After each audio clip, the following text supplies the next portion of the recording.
Wow, mais est-ce que ce serait pas la 3e émission que j'ai annoncée à l'ouverture de ma chaîne? Il y a environ 6 mois. Mais aussi les... C'est qui ça? Où je retrace le parcours d'un biologiste, qu'il soit brillant ou non. Et oui, c'est bien le premier épisode de cette série d'icônes. Et pour commencer, on ne va pas s'intéresser à une seule personne, mais à un duo de chenapans. Bon du coup, Watson et Crick. C'est qui ça? Au début des années 1940, la majorité des scientifiques vont se pencher sur un grand mystère. Celui de la vie. Pour nous, en 2020, ça peut nous paraître fou, mais avant cette période, on était persuadé que le support de l'information génétique était les protéines, et pas l'ADN.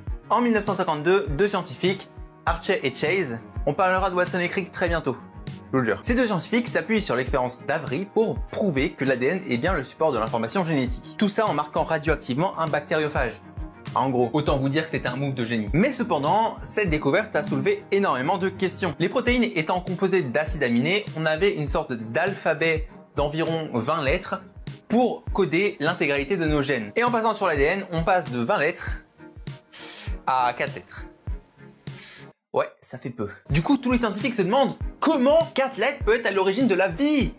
C'est quoi l'ADN? Une course de la compréhension de l'ADN et notamment de sa structure est alors lancée. Et c'est là qu'interviennent nos deux protagonistes. Francis Crick, un physicien post-doctorat, part étudier la biochimie au laboratoire Cavendish de l'université de Cambridge. Et il y fait la rencontre de James Dewey Watson, un étudiant qui est en train de passer son doctorat. Ces deux messieurs ont un point commun. Ils ont tous les deux été très marqués par un ouvrage de Schrödinger, Qu'est-ce que la vie? C'est cet ouvrage qui les a tous les deux lancés dans la quête de la structure de l'ADN. C'est donc tout naturellement que les deux messieurs s'allient pour trouver le saint graal de la recherche. Et ils partent de loin.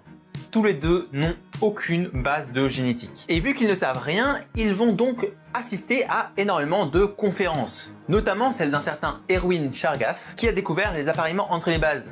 L'adénine avec la thymine, la cytosine avec la guanine. Mais il ne pouvait pas réellement expliquer pourquoi ces bases étaient totalement complémentaires. À la fin de cette conférence, Chargaff s'est entretenu avec Watson et Crick.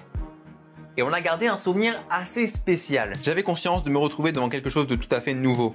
Une ambition et une agressivité démesurées associées à une ignorance quasi totale de la chimie et à un profond mépris de cette science. Je leur ai dit tout ce que je savais, s'ils avaient déjà entendu parler des règles d'appareillement, ils l'ont bien caché.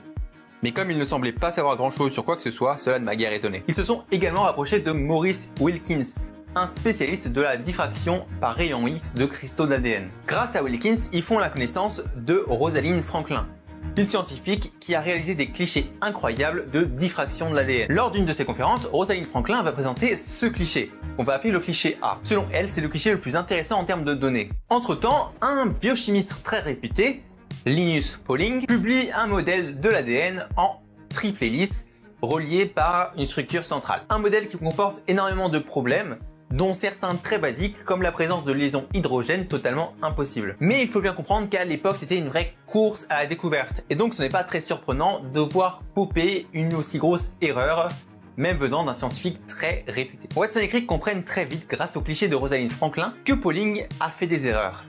Et qu'il va très rapidement s'en rendre compte. Watson va donc aller essayer de provoquer Rosalind Franklin de façon très ingénieuse, en l'interrogeant sur le modèle de Pauling et en espérant que la madame va lâcher quelques infos importantes. Il échoue. Mais, pendant ce temps, Wilkins s'est faufilé dans le bureau de Rosalind Franklin pour voler un des clichés qu'elle n'avait pas présenté lors de sa conférence. Le cliché B. Et bien évidemment, il le remet à Watson. Et voici cette photo. Bon, c'est peut-être pas très clair pour vous, mais ce X représente bel et bien une double hélice. Suite à ça, lors d'un comité présenté par Randall, Watson et Crick dérobent subtilement, grâce à l'aide de Max Perutz, un rapport complet des recherches de l'équipe de Randall. Et ils avaient enfin récolté toutes les infos qu'il leur fallait. Et ils ne perdirent pas plus de temps pour aller s'enfermer dans une pièce et reproduire avec un squelette de fer la structure de l'ADN. Ils publieront ensuite très rapidement leurs documents dans le journal Nature. Une seule et unique page expliquant tout sur la double hélice. L'appareillement des bases, les liaisons et tous les paramètres de tour de l'hélice. Une seule page de données volées et d'aucune expérimentation scientifique qui leur vaudra un prix Nobel en 1962.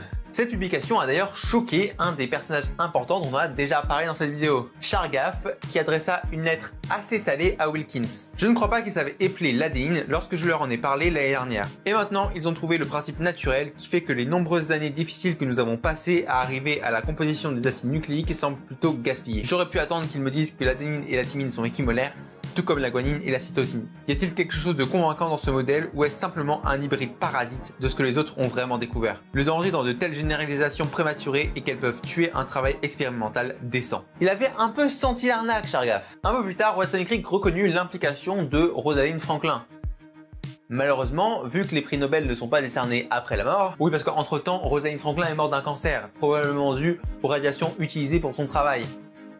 Bon, la meuf avait vraiment pas de chance quoi. Finalement, le karma a un peu rééquilibré la balance, puisqu'en 2007, Watson est suspendu des fonctions qu'il exerçait dans un laboratoire de recherche, puis mis à la retraite, tout ça à cause de propos racistes et homophobes. Il finira par mettre aux enchères la médaille de son prix Nobel. Je n'ai qu'un seul mot à dire.